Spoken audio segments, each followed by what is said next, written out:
Hello, good evening, and welcome to the TNT show. I'm John Drummond, and your host for the next 60 exciting minutes. Oh, and by the way, we've almost done 80 shows. Thanks to you. Thanks to you for watching and listening. We very much appreciate it. You know, it's been another great day for British democracy. I say a great day. In fact, it's been a greatly disgusting day. Many of us watched in horror as the government made it so much harder for poor people to feed their kids through reducing the income of 55 million people by over £1,000 per year.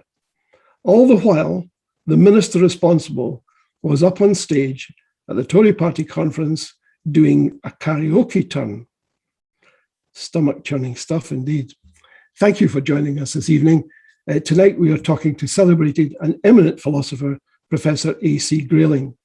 We'll be discussing his views on the obscene behaviour at the Tory conference and what he thinks of Brexit and why he changed his mind about independence for Scotland, and so much more besides. And, as always, he'll be taking your questions live. Details are on the What's On guide at whatsonguide.scot. TNT, as you know, as I say every week, stands for The Nation Talks. So we're live, we're free, so no license, no problem. Give us your comments, send in your questions, and we'll be happy to tackle as many as we possibly can in the time available. Now, to our guest tonight. The Nation talks to Professor AC Grayling. How are you, Anthony? Has COVID and the pandemic affected you? Well, I must say I do grieve tremendously for the tens of thousands of families who have prematurely lost people they care about, loved ones and so on. It is absolutely awful. And in a way, it's surprising that somehow it's become normalized, as though so many new infections every day and so many deaths every day don't matter. Other countries have managed it much, much better than we have, I have to say. So it's been very, very sad from that point of view. Personally, however, and I mean, this is an illustration of the fact that it really is an ill wind that blows nobody any good. I have rather troglodytic tendencies. I quite like sort of being cooped up so I can get on with my work. So I kind of benefited from lockdown. I went into personal lockdown very early and stayed in it for a very long time. As a result, it rather worried my publishers, actually, because that became a bit over prolific during that period. But so from that point of view, it's been, personally anyway, not too bad. And what's your take on the Tory party conference? I take it you've been watching the odd clip or two, has it? Well, I find it very difficult to listen to any of the people in government at the moment. I did try this morning. I lasted about 10 seconds before I just simply had to turn off because I cannot bear it. But I think the most speaking, comment on the Tory party conference is that immediately the conference ended, news came out that sterling had plummeted, and that about says it all. They're trying to spin the disaster that the country is in at the moment as the plan.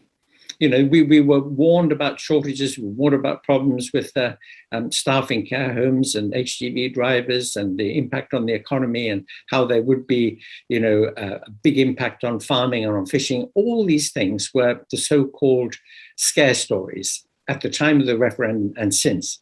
And these sort of Brexiteer types in the far right of the Conservative Party, they all said, "Oh, rubbish! It's just we're just trying to frighten us." Now they're saying that this is their plan all along, and it's a good thing, and the economy is on the up because it isn't working. I mean, really, how we can be, it's Orwellian is really what it is. It's Orwellian, and it is so dismaying. I cannot believe how rapidly the country has collapsed. Partly, of course, it's because the floorboards, the constitutional arrangements, our political culture in the UK is rotten through and through. And if you go back to the 1860s, publication by John Stuart Mill of his book, Representative Government, he acknowledged the fact that our constitutional arrangements are very ramshackle and that they were, vulnerable to misuse. But he said, it doesn't matter because our MPs are gentlemen. Well, that ship sailed a long time ago, and now I'm afraid it's on the rocks. I'm mixing my metaphors like mad here, rotten floorboards and ships on rocks and things, but you get my point anyway. Absolutely. And I think, it's always been the case that the British Constitution has been a very odd creature indeed. What makes it particularly odd is that Britain has exported constitutions to a whole range of countries, and yet somehow hasn't gotten round to looking at its own house and putting that in order. I mean, if you go to Barbados, you go to many other countries, you'll find that a lot of people, nice people from London went to Barbados and other places and helped people set up really solid constitutions. But somehow it never quite happened here. Yeah. And we're left with this ramshackle, as you say. Yeah, it's appalling, actually. Back just before the 2010 election, when Gordon Brown was Prime Minister, and he, by the way, my favorite Prime Minister of recent times, he invited a group of people to come to Downing Street and talk about the possibility of codifying our constitution, or in the phrase that people misuse, actually, a written constitution. So I participated in that discussion, and during the course of it, made the suggestion that what we should do is, in order to simplify matters and have a very, very good arrangement, simply take the German basic law, which is fundamentally their constitution, shrive it of a few things that are more, kind of suitable to Teutonic arrangements, because after all, that was something into which a lot of British barristers had quite an input. So it exactly exemplifies your point that we've done, good turn to other countries, other people. However, we've done some of them a bad turn, because our problem, I think, in the UK is that we have a first past the post voting system for the House of Commons. It's the only elected body in the kingdom that has the first past the post arrangement, which, by the way, the Conservative government now wants to extend to mayoral elections and various other ones. But it is a very distorting and a very undemocratic system. And India has got it, Canada has got it, the United States has got it for the House of Representatives. The Australians, got rid of theirs and replaced it with something which has the same net effect, which is two main parties or two main political groupings who vie with one another to get their hands on the levers of power. And when they do, what you get in effect is one-party state, one-party government, mainly, of course, legislating in the interests of its supporters, its faction. And this is very unhealthy. And when you get a government like we've got today, this Conservative government, elected on 43% of votes actually cast, representing about 29% of the electorate and a very much smaller proportion of the overall population, and doing what the heck it likes because it's got 100% of the power in a completely sovereign parliament, unchecked by anything. There's no constitutional arrangement which will limit the extent of powers that Parliament has. So we've got a rotten system here, and we're now witnessing just how rotten it is. Absolutely. It was always there for someone to take advantage of it, but because, as was said earlier, the gentleman chose not to do so. But we have a definition on our programme, which you might like. We define the British Constitution as whatever the government of the day with a working majority says it is. Exactly. That's because exactly it can right. be changed. Yeah. We've had an example here today in Scotland where the Supreme Court has overturned the decision by the Scottish Parliament to incorporate the Human Rights Act into Scots law. Mm-hmm. So the children in Scotland will not be afforded that protection because the Supreme Court says you overstepped your remit, your bailiwick, you strayed into areas which are the province only of the UK government, and therefore you can't have that. Now, 129 MSPs voted for it. It was approved by the entire Parliament. And here we are. The children do not get the protection. I mean, every way you look at it, it looks like a laudable thing to do to protect children.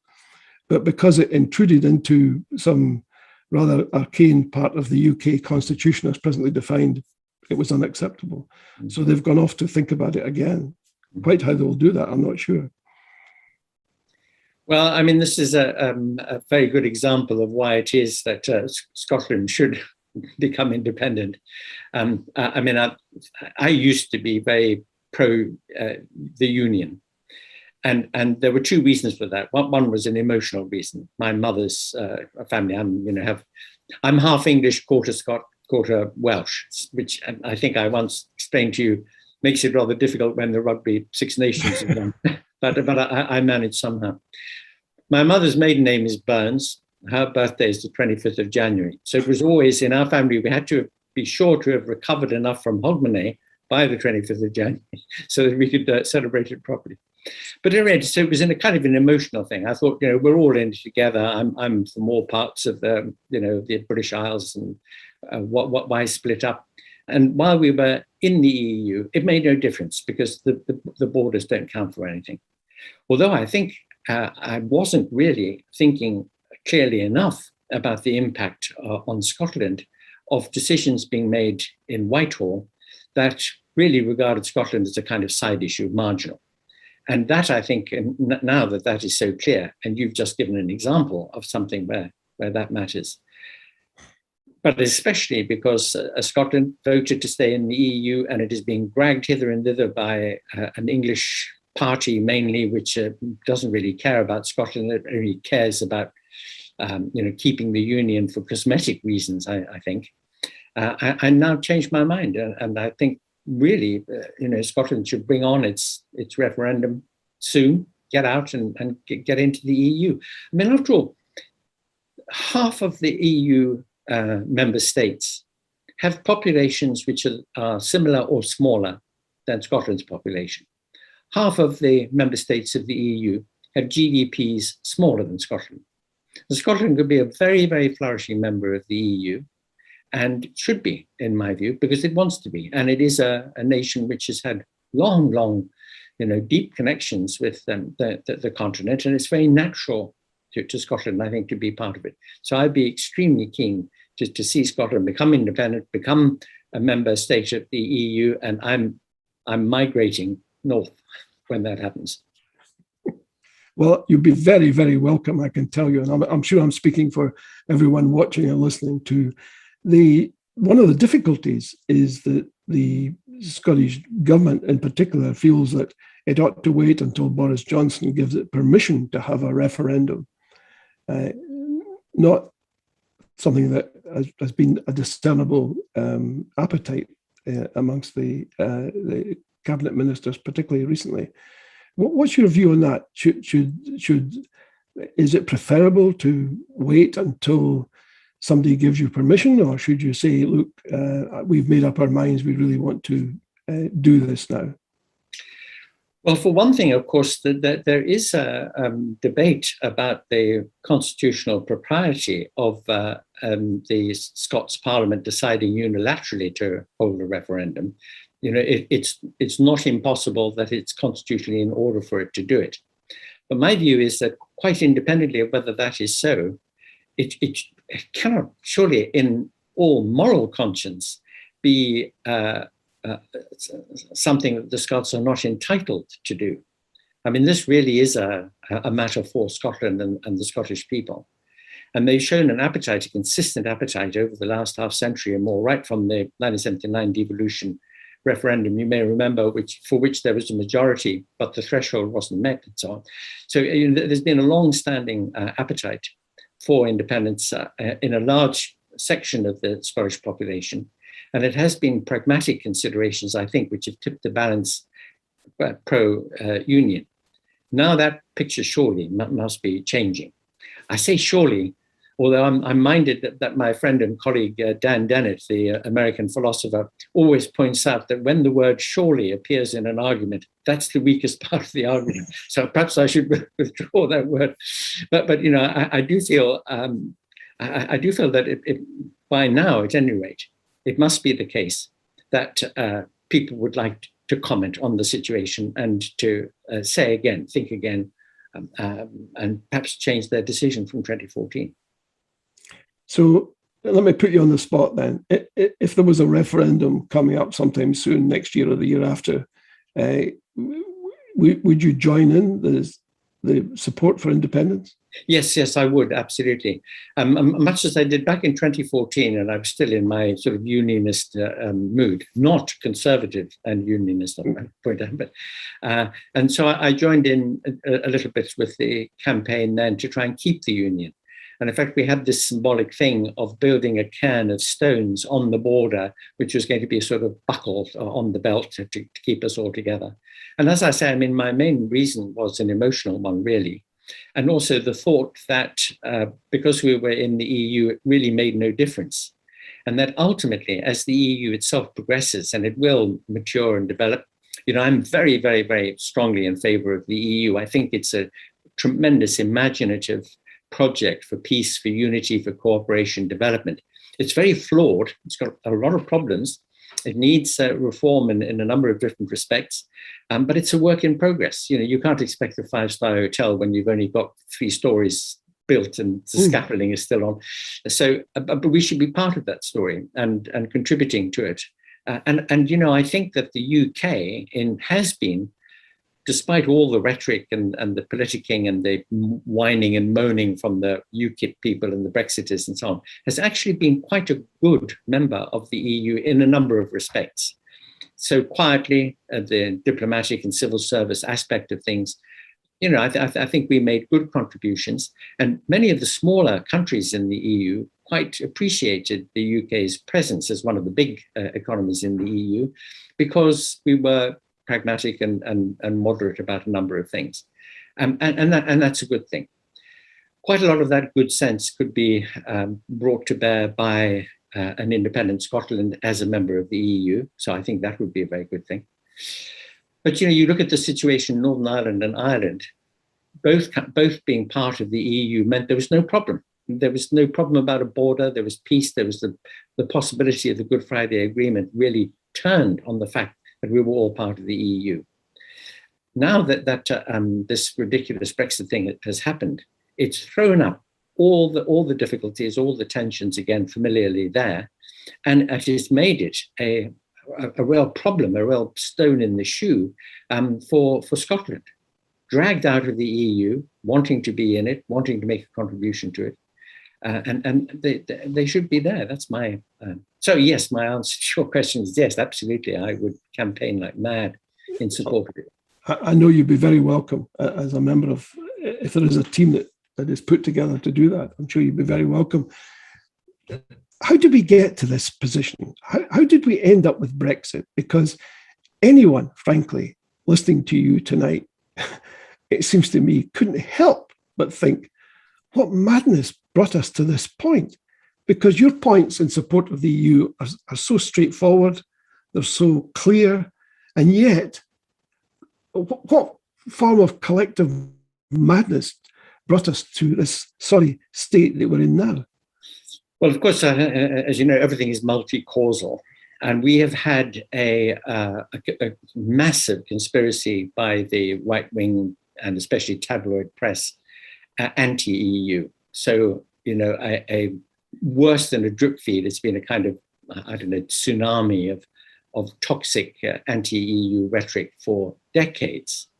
And it's been quite deliberate. It's out there in the public domain that Rupert Murdoch, for example, when asked why he was against the EU, said, if I go into Downing Street, I'm listened to. If I go into Brussels, they don't bother taking any notice of me, quite properly. So, it's out in the public domain. Also, I think, in addition to that, the people who were always against the EEC and the EU, so on both left and right, you have to remember that there was a bunch of people like Tony Benn and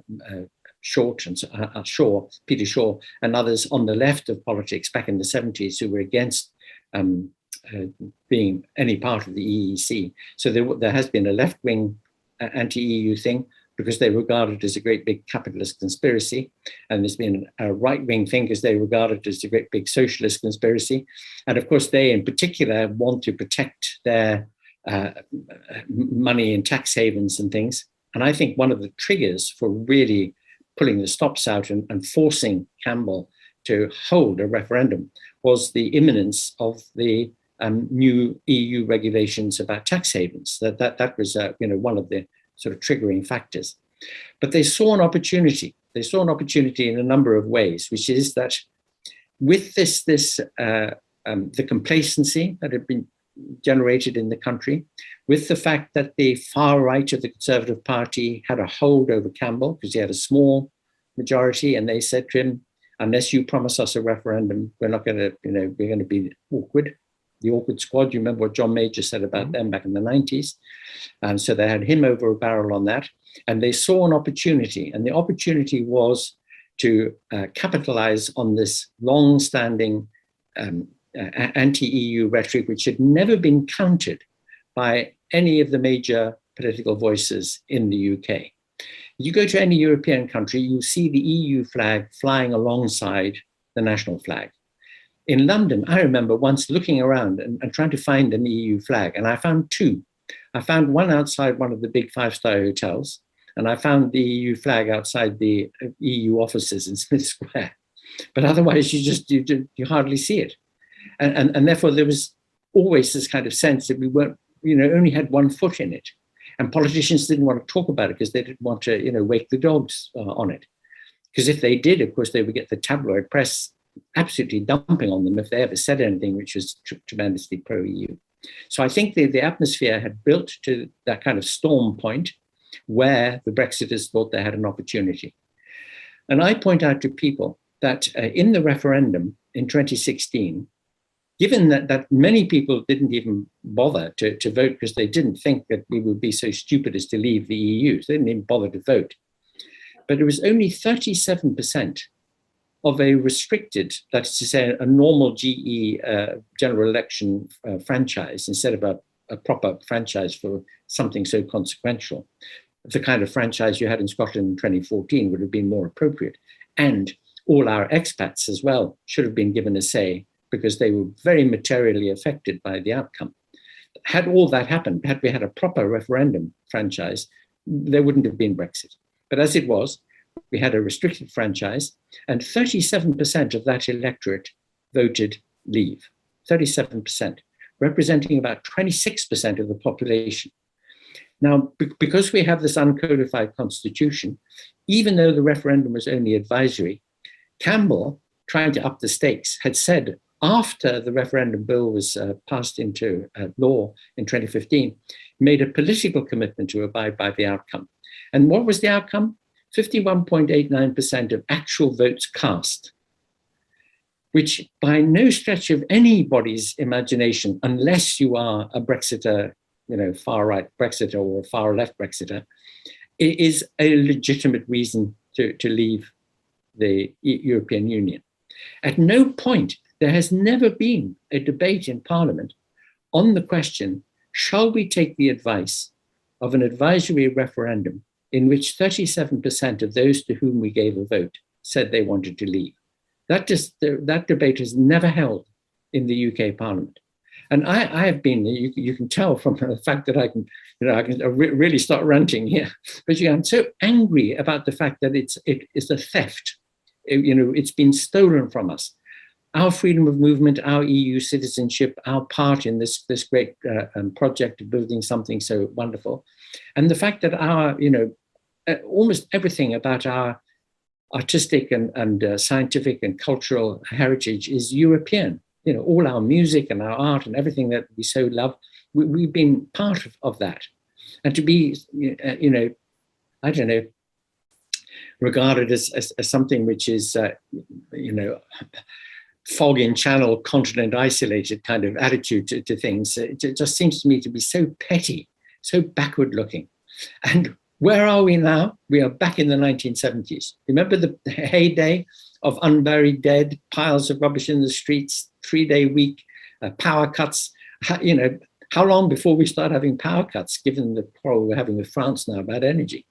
So, well, actually, when you look at the Tory party conference, we run the risk of being rendered back to the 1870s almost, with no regard for people who are poor, disadvantaged.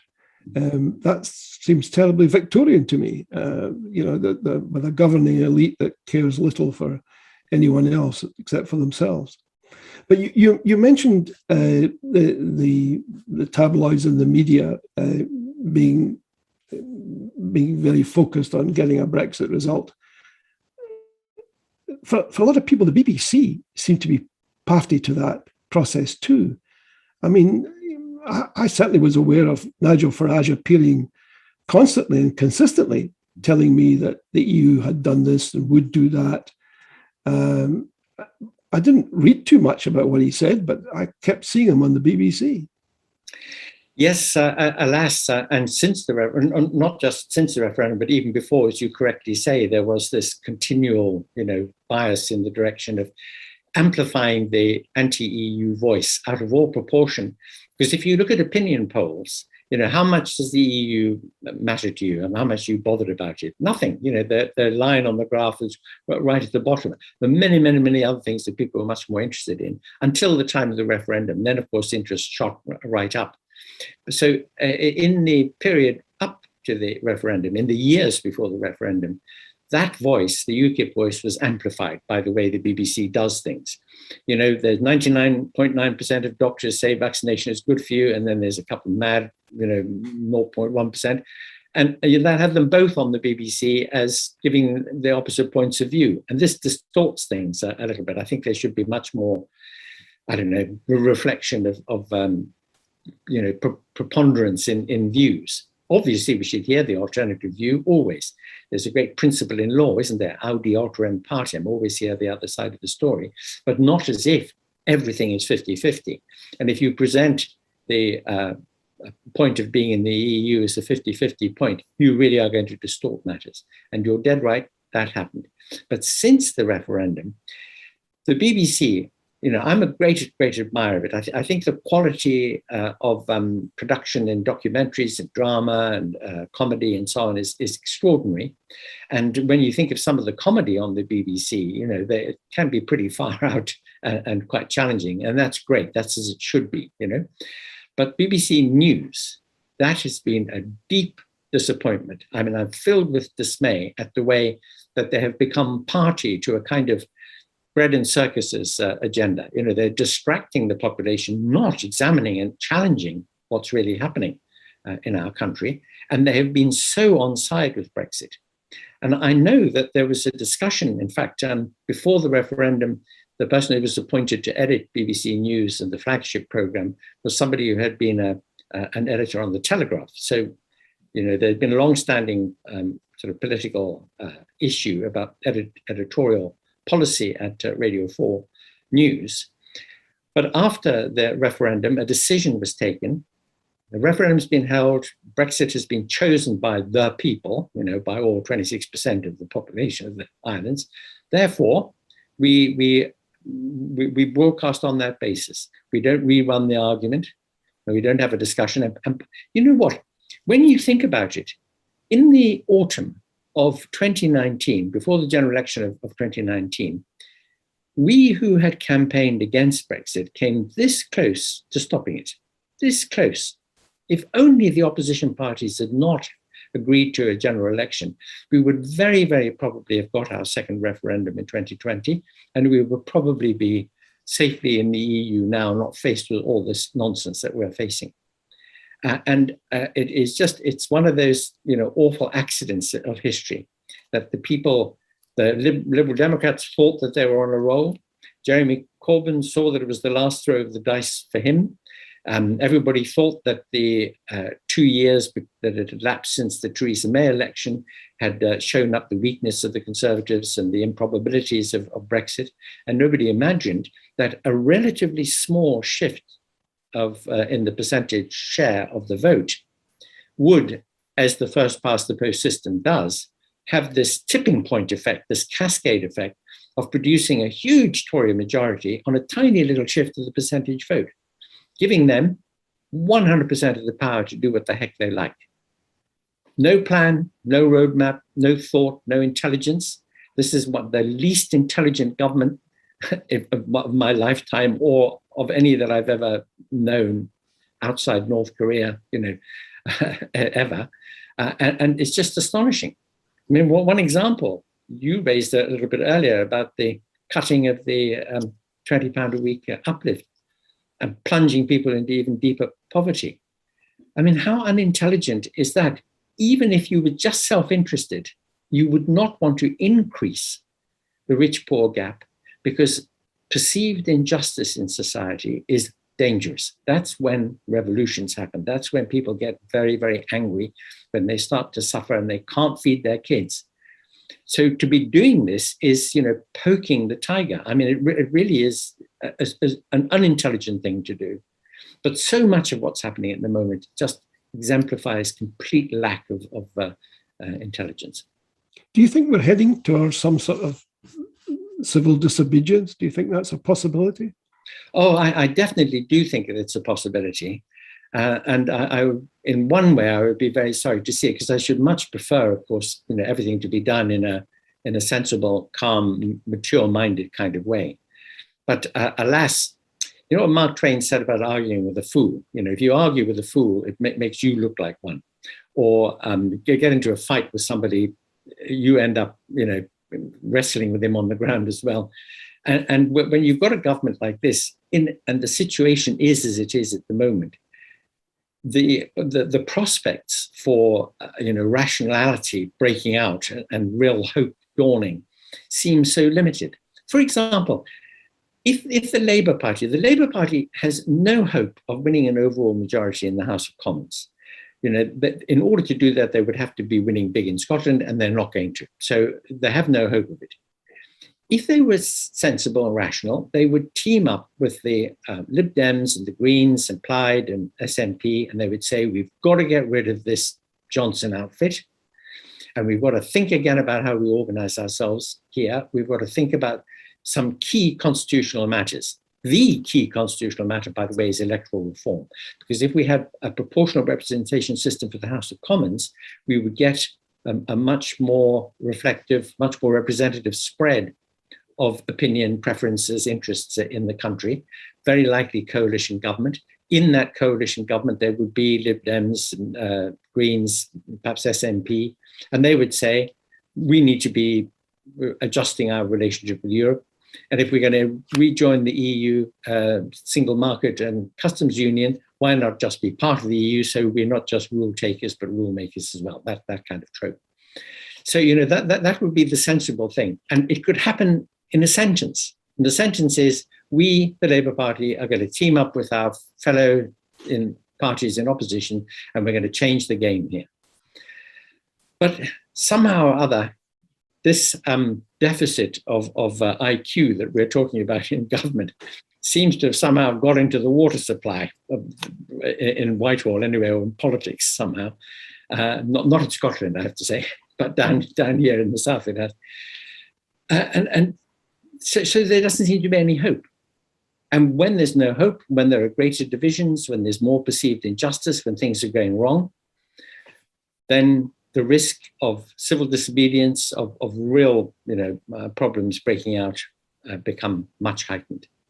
Now, I remember some years ago, in fact, I think I wrote a piece about a tanker strike that happened, when was it, about 10 years ago, 11, 12 years ago, and petrol supplies dried up in the petrol stations. There were no deliveries to supermarkets.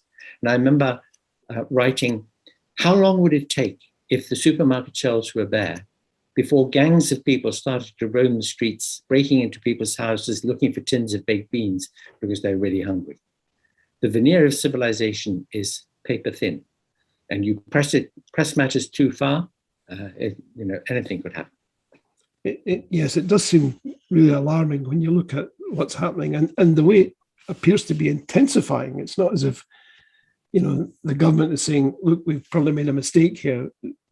Each day brings a new, I was going to say obscenity or outrage, but it sometimes feels a bit like that. But it is very perplexing why Labour haven't jumped on this. I can't believe, when I look at the opinion polls, Anthony, that the Tory party is still running ahead of Labour, because you would think under any set of normal circumstances, the Labour Party would be at least 10 points ahead right now, without doing very much, just because people would be so outraged.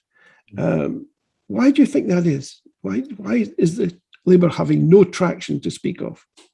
Well, here's the problem, that the centre-left of politics in the UK is very divided. And the Labour Party is itself internally very, very divided. The Conservative Party is, like all political parties, itself a federation, but it does one thing well, and that is that it stays cohesive publicly and at election time. And that is why on a minority of vote, it can get a majority of seats in the House of Commons, because all the rest of the political spectrum is broken up and fragmented.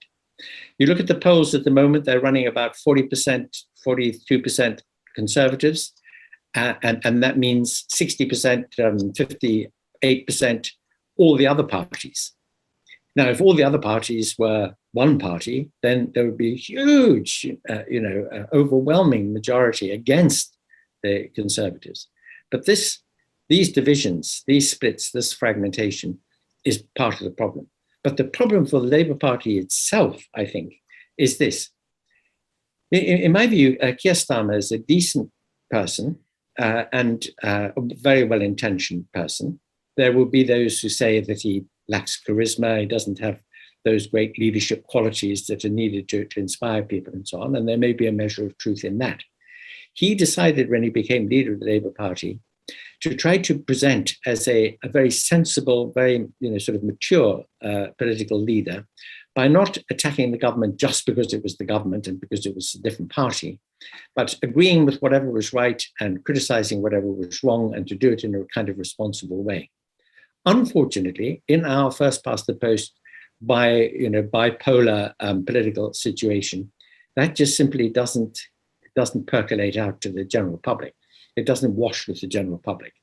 To have something much, much more robust, to have a clear, simple, strong, hope-giving message, which Labour simply doesn't have. I mean, if you were to ask me what Labour Party policies are, I'm afraid I couldn't tell you, even though I've been in and out of the Labour Party more times than you've been in and out of your loo at home. So but I couldn't tell you now what that is, and that's completely wrong. Also, 48% of the actual votes cast in the referendum were by Remainers. Okay, 37% of the total electorate voted Leave, and you have to ask yourself, those people who didn't go out to vote, isn't it a pretty reasonable assumption that at least most of them were either indifferent or happy with the status quo? And that if we had stayed in the EU, it wouldn't have bothered them. Now, out there, therefore, is a natural majority for some leader to stoke up, to persuade, to speak to bring into the camp. And, what Labour is doing is saying, oh, well, we'll go along with Brexit, we'll embrace Brexit, this is Ed Miliband, we'll make it better, we'll try and, reorganize our relationship with Europe. Simply not good enough. It has to be clear and definite. It has to be looking at the facts in the face. Here we are, 9-10 months in since Brexit started. It hasn't even properly begun yet because the government have deferred all the other customs dues and things because of the mess that we're in. They were meant to happen now in October, some of them, more in January. They've all been deferred until the summer next year. Your point about every day there's some new problem, killing pigs and now dumping milk we see in today's news. I mean, all the problems affecting all sectors of our economy. What's going to make them better? These visas were offered HGV drivers until Christmas. Well, what would happen on Christmas Day? Would there suddenly be miraculous birth of a million HGV driver messiahs? I don't know what they were thinking of. They got a princely 27 applications for people to come and drive trucks in the UK as a result of that initiative. But you're dead right. It's nothing's going to change. So the Labour Party are not being clear. They're not giving a lead. And I think the country is still recovering from Corbyn. And so whatever you think about Corbyn personally and his principles, and I always used to think that if Jeremy Corbyn didn't exist, he should be invented, because you needed a Jeremy Corbyn on the left of the Labour Party on the backbenches. but it was a dreadful mistake, perhaps to have him as leading the Labour Party, because it made the party so toxic. I mean, how many people didn't vote Labour in 2019 because they were worried in case Labour won?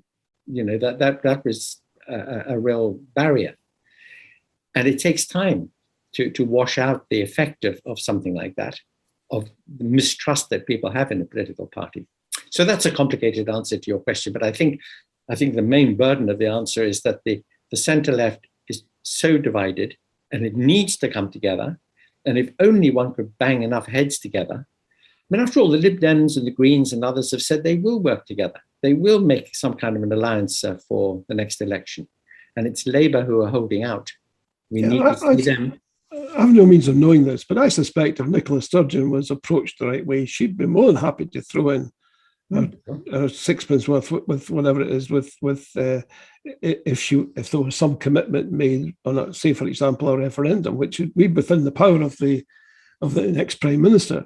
I don't think that would be terribly difficult to negotiate. It strikes me as a very simple thing to do, but it would have to be done by somebody who had a statesman-like approach, not dare I say, a politician's approach, because a statesman tends to look at the further down the pike, as the Americans say, and assume that they're going to get a few buffets along the way. There'll be a few bumps on the tarmac. That's life. You just have to persist and get on with it and be committed. But I don't get any sense of that right now. It's a slightly worrying thing. Well, one slightly good thing is that I think Labour is open to another referendum in Scotland. As I understand it, some of the noises... No, not really. I mean, it's very odd. I have never been able to understand the Labour Party's position. I feel a bit like you do about the Labour Party generally. I mean, having studied it over the years, I just find it incredibly confusing. Some of them say things like senior people, in fact, ex-First Ministers, say, well, we should really be looking at independence and having a view on the Constitution. Others say, well, I think that's something we could consider in due course. Others say, I'm totally opposed to the whole idea, and it's all got up by the SNP, and okay, they've been lucky to win a few elections, but we shouldn't take any notice of that. All very confusing, and the result of that confusion, as you pointed out, is to make the electorate say, well, if you haven't made up your mind, I've made up my mind. I'm not supporting somebody who vacillates. And you can understand why they feel that way in some respects. Oh, I do. By the way, on that point about Scottish independence, I take the view that if Scotland were to vote to be independent and were to join the EU, and the EU, of course, have already signalled that they would be open-armed about this, I think it would have a very, very good effect on the rump of the UK. It would certainly wake a lot of people up in England. Already sentiment has changed in Wales. And there are people in Cornwall who are talking about, let's have a Celtic federation and we'll be back in the EU. I mean, it's a wonderful imaginative gesture, but would be very difficult to arrange. But it would have a very good effect on England. And I think it would be, there is a quick route back into the EU for all of us if we could get that electoral alliance by the opposition parties, if they could bring in PR, if we could have a reformed parliament with a coalition government. That coalition government would be quite likely to be more receptive to a demand for another say on European membership, because there would be Greens and Lib Dems who are committed to that anyway. So that would be the short route back into the EU.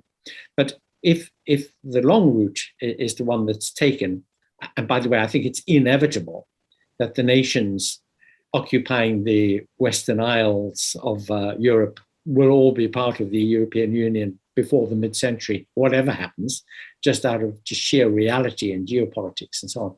But I would rather it happen now, so that this generation, my students, this generation can have what we had, which was the ability to be anywhere in Europe and to take part in that great adventure. I hope you're right. I'd like to think you're right.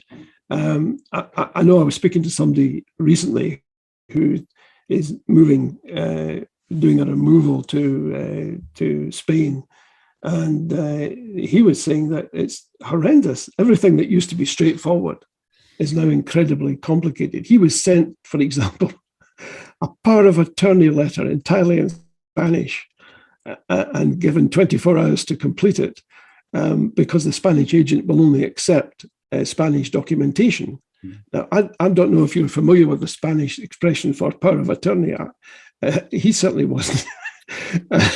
So he was faced with a bunch of documents which he really couldn't understand and therefore couldn't complete and needed help. Luckily, there's a facility on the Word, Microsoft Word, that allows you to translate completely from one to the other. I didn't know about it until he told me. But the essential point here is that he was told that this is all necessary because the UK is regarded as a third country. If you're a third country, you're treated a bit like, I guess, Indonesia or Uruguay or likewise. You're not part of the team. Therefore, by necessity, you need to jump several hurdles. But as he said, it's a chastening experience to learn that this only became necessary on the 31st of December last year. Prior to that time, he could have done what he wanted to do effortlessly. Yeah. There would be no troubles. And then to cap it all off, he told me the Spanish authorities said, well, you realize that your material is subject to VAT. And he said, it's a couch. Nonetheless, it's VATable in our opinion, and you owe us 30% on it. So how conventional exporters cope with this is mind-boggling. I don't know. You know what I think, as all this accumulates, eventually we get to the tipping point where people say, this is just stupid. This is ridiculous. We're really, we've got to think again. We've only got 15 minutes left. Anthony, can you tell us a little bit about yourself? What drew you to the groves of academe? What was it that motivated you? Well, I suppose it was a lucky accident in the following sense, that my father was working abroad in what is now Zambia and Malawi, right tucked away in landlocked, the middle of Africa. And so I was born and brought up out there. I'm minded of what the Duke of Wellington replied to somebody who said, "Oh, you were born in Ireland, so that makes you Irish." And he said, well, the fact that I was born in a stable doesn't make me a horse. So there we were. And the bit of Africa that we were in, and Northern Rhodesia and Iceland as was, they were expat places. They weren't colonies like Kenya or Southern Rhodesia, which became Zimbabwe.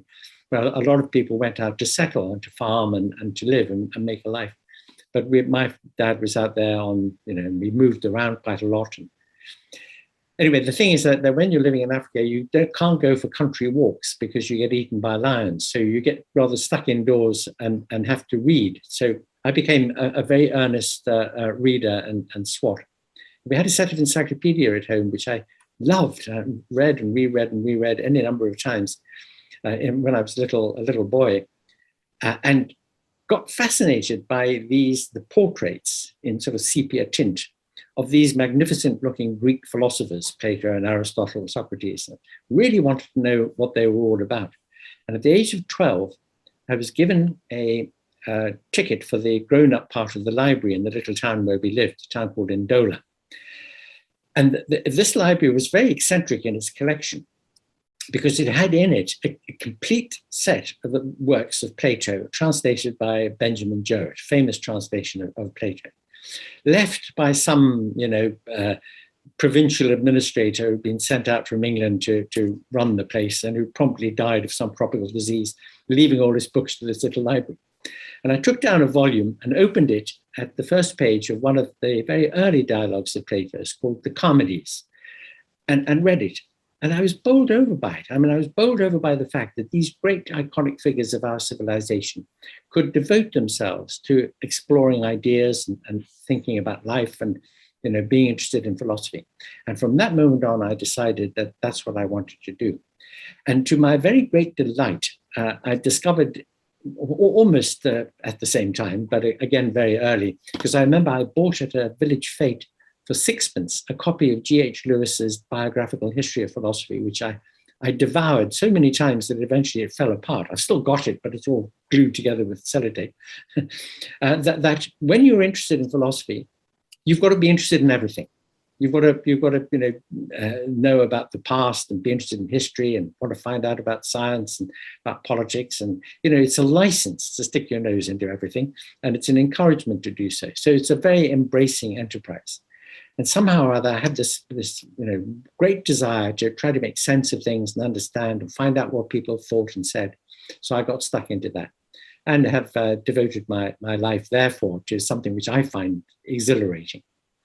And it's equally exhilarating to try to communicate some of this, to put some of this into the public conversation, because there are so many good ideas that, people would be interested to know about. But also in the hope that what one would slightly counter that thing, Bertrand Russell's remark that most people would rather die than think, and most people do, to try to limit the number of people who die thinking, at least. Well, it's a very laudable aim. Now, you have another book coming out soon, is that right? Yes, I do. Yes, I've got a book coming out. It's going to be published officially in February, but proof copies of it are being sent to journalists and politicians and so on in advance of the climate change conference in Glasgow in November. This is because part of the book addresses the question of the climate emergency that we're in. The book is actually about the question whether it's going to be possible to get the world community to work together to deal with three really important challenges that the world is facing. One being climate, the other being the fact that the incredibly rapid development of various technologies, AI, for example, of completely autonomous weapon systems is another. Brain-chip interfaces to, in the first instance, of course, to help with things like epilepsy and Parkinson's disease and depression. But you can see how brain-chip technologies could do more. They could be mood regulating or change memories. And, we need to think a bit about how far we want to go with that and how we manage it when we do. So technological change and gene editing, for example, already both the United States of America and China have publicly stated that they want to try to edit genes in breeding up soldiers who need very little sleep and who are super intelligent and super fit and etc. Well, this is Aldous Huxley's Brave New World coming into reality already. We need to think about these things really. So, and then the third thing, of course, is the deficit of justice and of human rights in so many parts of the world. The tremendous gap between rich and poor, the fact that human rights violations are so commonplace in our world. And it's that third difficulty which makes it very hard for the other two problems, the climate problem, the technology problem, to be managed, because all those stresses and strains politically, internal to nation states and between states, results in competition. And the fact that no one country wants to fall behind economically by doing more on emissions of CO2 if other countries are not doing it and therefore getting an advantage industrially and economically. So all these things are a problem. So the book addresses that. Is there a way of trying to get worldwide agreement on dealing with our problems? And I come up with a suggested solution, which I acknowledge in the book is a little bit idealistic, but at least it is one. And I'm going to have to leave it up to listeners to find out what it is for themselves. A nice cliffhanger there. What's the book called? It's called For the Good of the World. For the Good of the World. Yeah. And the publishers? The publishers are One World. One World. Very, very appositely. In fact, I've done with them. It's not a series or sequel, but I've been writing with them a series of books which address questions about democracy and constitutionality. So I did a book called Democracy and Its Crisis a couple of years ago, which discusses the 2016 referendum and the Trump election, both of which I think we really need to think about how social media was used and how lying has become, the new truth, and how our political processes have been distorted and mismanaged, and how democracies need to think more clearly about it. So I did a follow-up book to it called The Good State, in which I talked a bit about what a constitutionally mature state should be from the point of view of really making it true that government is for all the people, that government transcends politics to enough of a degree to be inclusive and really in the interests, not of a political faction, not of your voters, but of everybody in the country. When Abraham Lincoln famously in November of 1863 gave his wonderful speech, very short, wonderful speech at Gettysburg Cemetery, and he defined democracy as government of the people, by the people, for the people. Now, if you analyze that, the first occurrence of people, the word people, and the third occurrence of the word people mean the whole population. But the second occurrence, by the people, government by the people, there the word people refers to men who are white and who own property, because only male white property owners had the vote in 1863. So you can be kind of fooled into thinking that, you're vaunting democracy. We think we've got a democracy in the UK. Well, we don't. In fact, we've got this dreadful electoral system for one thing, no codification of our constitutional limits to powers for another thing. And it's these things that have to be remedied. And that book is an attempt to do that. And this, the solution to these problems that the world faces now are very intimately connected with having real democratic representation so that the interests of the people can properly be addressed. How would you describe the UK right now? Obviously, it's not a democracy, as you say, in the accepted sense. What is it? It's an oligarchy, really. Or even you might even use Lord Helsham's description, which he gave back in a lecture, BBC lecture back in the 1970s, of an elective dictatorship. Because once you've got a majority in the House of Commons, you have total power. You can do what you like. There are no constraints. There are no limits. The only limits have been moral ones. I mean, if you think back to the days of Macmillan and Wilson and Roy Jenkins, our great admirer of Roy Jenkins as the Home Secretary, these were people with some principle. These were people who wanted to take the UK into the EEC, as it then was, because they had witnessed Europe in the war. I often say to people, go on YouTube and look at 2 minutes footage of Europe in 1945 and ask yourself, is an internally divided, internally competitive, conflictual Europe, as it has been for hundreds of years, is that what you want? Or do you want all the nations of Europe come together, work together, cooperate, try and build something? Following up on a very, very astute insight from Cobden and Bright back in the 19th century, the great free traders. Tom Paine, back in the 18th century, said the same thing, that if you make countries so intimately connected with one another through trade, they will never go to war with one another. And a very, very astute remark. And the founders of the steel and coal community, EEC, and ultimately the EU were wonderfully imaginative in that way. So we're back to the Brexit thing, but I do think we should be part of that. Well, I think most people would agree with that, and they'll probably agree with your description of the UK as well. We're almost out of time. Are there any final messages you would like to give to the audience tonight? Well, to the audience in Scotland, I would say, vote, get out, get into the EU. That's what I would say. And to everybody else, I would say, we're living through rocky times. It's not just the UK is a particular basket case at the moment. It really is collapsing around its own ears, and it's very, very sad that is so, because there are good things about us that we might be able to offer if we had an opportunity to do so. But at the moment, the floorboards are collapsing underneath us, and we're in a terrible state. I know there are other countries around the world, Hungary and Poland in Europe, for example. I don't know what they are. My brother lives in Australia, and I love Australia. I love going there and visiting there. I know there are some people who are not too happy with the government there at the moment. Being unhappy with the government is probably, you know, a good thing, wherever you are. But the world in general is in a difficult kind of state.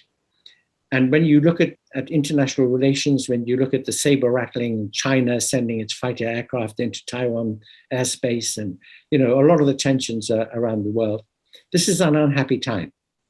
And it's tragic that it is, because it's a time when really concerted action is needed, because we are at very serious tipping points with the climate, with technology, and we shouldn't be arguing with one another and competing. We should be working together. Well, these are wise words. Thank you very much, Anthony. Thank you very much indeed. I'll just say a few words in closing, but I hope that people will get a chance to get out there and get your book when it's published in February. So look out for that, everyone. If you could stick around for a little bit, please, Anthony, it would be very helpful. I just want to say a few words in conclusion, if I may, really to summarize what we've been talking about and to give you some information about next week's show. We're back next week at the same time with another special guest. Campaigner and journalist Yvonne Ridley is here next week. Oh, yes, please, as always, this time look out for Dr. Elliot Bulmer's Constitution column in the Sunday National at the weekend. You'll find the Constitution column in the 7 Days Supplement. If you like it, tell the editor. Thanks again, and good night, and please join us next Wednesday. And remember, it's been a great day for British democracy. On the day the government slashed support for the poor, a Tory MP has said he really cannot get by on a salary of £81,000 per year. To all of you, thanks for joining us. Stay safe and take care.